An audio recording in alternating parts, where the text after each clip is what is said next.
I am so excited to be here with you guys today. So, as Chelsea mentioned, I work a lot with small businesses, and one of the things that I see them struggle with is goal setting. And so today we're going to talk through that, and then we're going to have a little bit of breakout time to speak through those goals and kind of confirm them out loud. You don't have to share everything we go through, but pick a few that you feel comfortable sharing. And then also you'll get to meet some of your peers and kind of hear what their goals are as well. So everybody that knows me knows that I love a great quote. So if you want to be happy, set a goal that commands your thoughts, liberates your energy, and inspires your hopes. Notice how it doesn't say put a direct number down or make it all about work. And we're going to go through that today. So when we look at goal setting, I want you to start with something personal. And this is specifically personal to you. This is not your business. This is not your family. This is not your friends. We'll talk all about that later, but this is personal. So we're going to talk about a big year goal, a monthly goal, a weekly goal, and a daily goal. And you're probably wondering, what in the world is she talking about? So I'm going to give you an example. So say your overall goal for the year was to lose weight. That might actually break down to, hey, I want to lose 8 pounds a month. Doesn't have to be month on end, but I want to lose 8 pounds a month. So breaking that down weekly, my goal is now I want to walk 3 times a week. And then a daily goal might be to drink 120 ounces of water. They don't always have to stack to lead up to your big goal, but this is just an example of something very personal to you. This is not anyone else's goal. This is specifically about you. So I'm going to give you a couple minutes to write down your personal big year, monthly, weekly, and daily goals.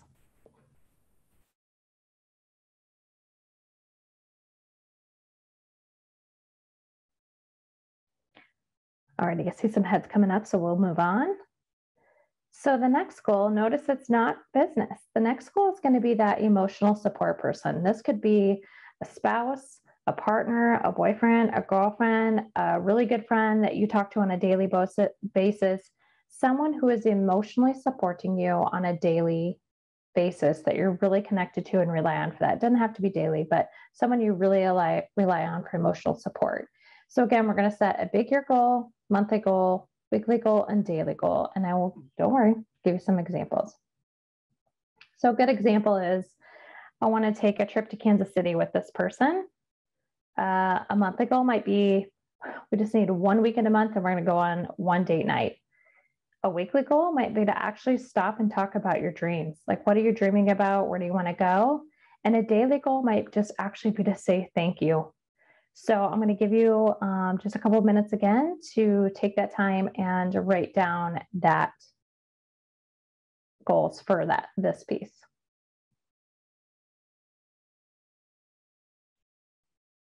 All right, I see heads coming up. All right, we're going to move on. Again, you notice it's not the business. The next session is your family. And family, this can be extended or immediate, but a big year family goal, something like, for me, I just used the thought that I have a son. So maybe we want to go to vacation on Disney World. Maybe we want a road trip once a month to a new park.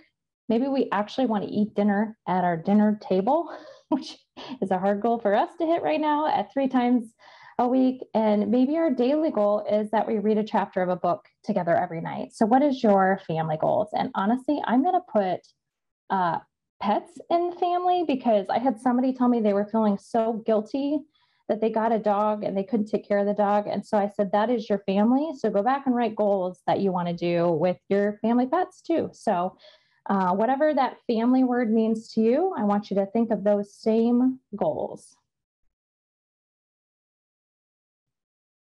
All right, I see heads coming up. Next is going to be friends and extended family. So my example of this is maybe I have a yearly goal of going to Napa. My monthly goal is maybe sending a handwritten note. My weekly goal is sending text words of encouragement. And maybe my daily goal is just sending positive intentions. And again, we're still not on business. This is all you as a person. So What are those big yearly goals that you would like to hit with friends, extended family? Give you a couple minutes. All right, I see heads coming up. And now comes your business goal. Why is this here? Why do I make you do everything else first? Because they will constantly compete. So you will either sacrifice your personal life for your business, or you plan your personal life first and your business supports that. So we'll bring it all together here pretty quick. But what are your business goals this year? What's your one big goal? That could be, we talked about home bakery license. So I put $30,000 in sales. My monthly goal might be to do $2,500 in sales and hit 2 markets. Weekly goal, $300. You can break that down into exactly how you want that to look. And I put a day mapped out for time management because the next session after me is time management. So take some time, think about that. What do you want your big yearly goal to be? It doesn't always have to be money. Maybe you want to, sell 10 more cakes than you sold last year. So give you some time to write down those goals. Again, big yearly goal, a monthly goal, a weekly goal, and a daily goal. Okay, I see heads coming up. All right, we're going to pull it all together. And again, as you guys think of things, continue to write them down here. But again, I just want to hit on why I set things the way that I do. There's only so many hours of the day. And I know from starting home-based business myself, you are stretched thin. So if you place yourself, people always say you can't save others unless you save yourself. So if you set yourself as a priority, then your family, then your friends, and then your business, you can look at those hours and actually be more efficient in the work time versus trying to get all the work done to then spend time with your family. If you say, I'm going to do this first, you know exactly how many hours you have in the day to get the work done. And Alyssa's going to give us great time management tools to get that work done. So that is always why we start this way. Know how to spend them. Again, if you have a yearly goal and that week of, or that goal of walking 3 times a week, and you want to do a 20-minute walk, you now know how you're going to break down your day, right? You put all your first personal stuff down on your calendar first, and then the work time comes next. So if you know you only have 3 hours to get things done, you're going to know how to break that time down and how to spend those minutes.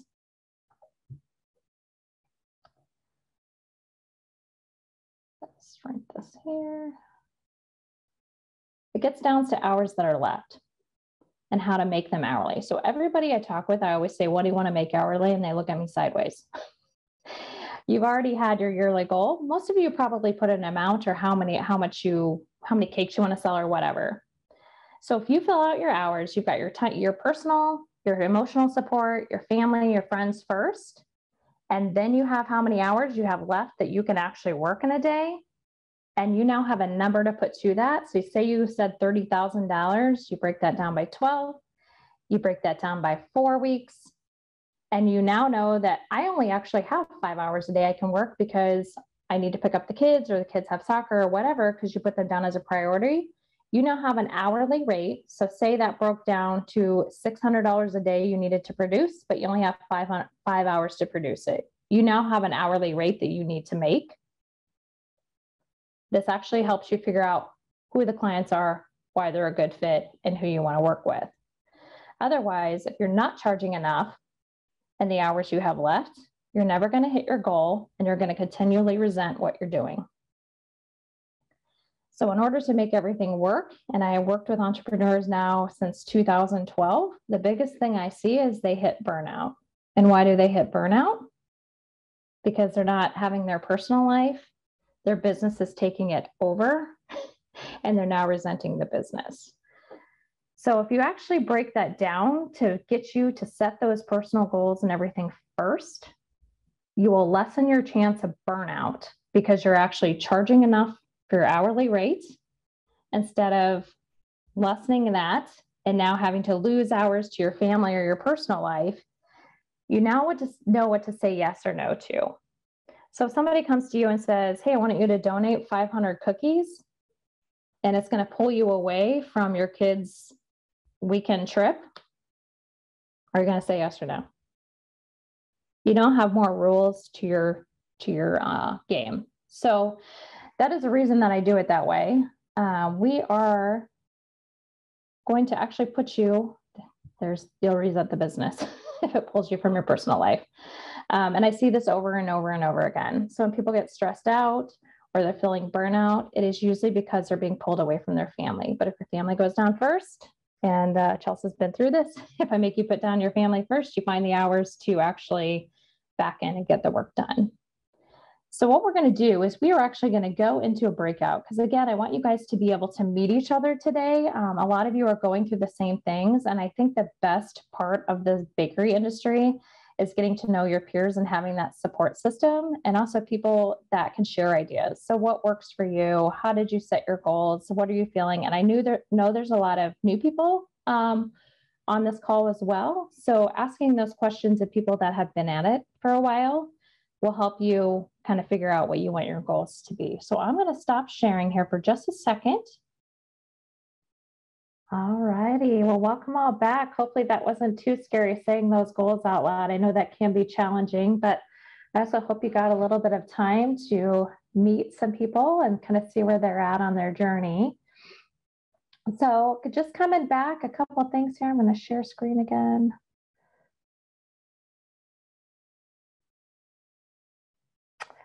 So if you guys have additional questions about goal setting, feel free to drop them down in the chat. But these goals are always so specific to you. I just try to give you pretty broad categories so you can kind of work everything together. But a couple reminders just about your goals is the more that you say your goals out loud, the more you'll actually take steps to achieve them. I know people set goals and then they never ever say them out loud, and people wonder why they fail.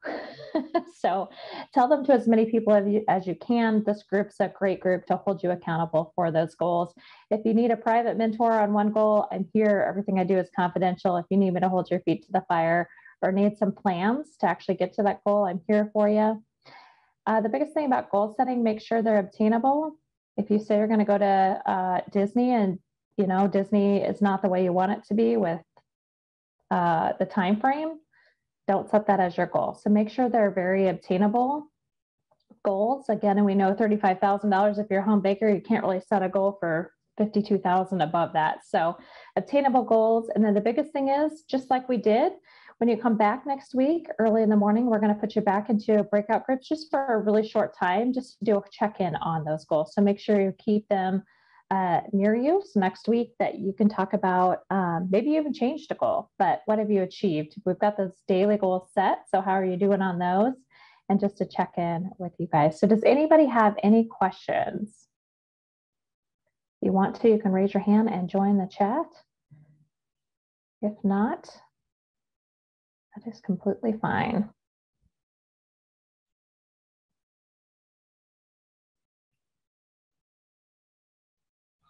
Yeah, if you want to reach out to me directly, I'll have Molly drop my email down in the chat for you guys, since I am screen sharing right now, but feel free to shoot me an email directly. A lot of what I do is one-on-one planning, very specific to your business. Happy to schedule sessions with you. I've had quite a few of those, but that is a large part of my week. We do offer quite a few other classes as well, but feel free to reach out to me directly. Molly has dropped that down in there for you. But any more questions? To calculate your hourly rate. This one I might have to type out. So for example, I'll do it here with you. I set the goal of like $30,000. So if you have a goal of 35 or 30,000, let's go back to 30,000. You plug that in your calculator, divide that down by 12 months, divide that down by 4 weeks. You get to a weekly rate, which is $625. And if you yourself know that you personally as a home baker only have, let's say you're going to work an hourly, let's just say 40 hours. Let's just do a typical rate. You take that 625 divided by 40 is 1562. Or you can take the 625 and say you're selling $50 cakes. You can divide that by 50, and you now know you need to sell 12 cakes a week. Thanks, Chelsea, for typing that as I'm going.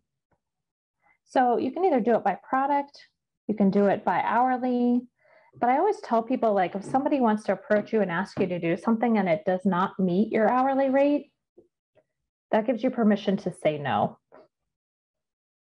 I was just talking to somebody yesterday that does consulting, and somebody had asked them to do a side project, and it was only like a third of their hourly rate, but it was going to take a lot of time. And when we wrote it out on paper, she said, wow, I never looked at it that way. So that is a good way to calculate your hourly rate. Of course, if you want to make more than that, it's just the same formula. But also, if you know you only want to do one market a week, you can take that 625 and put that times 2 and hit that one market and say your goal is to sell 1250 at that market.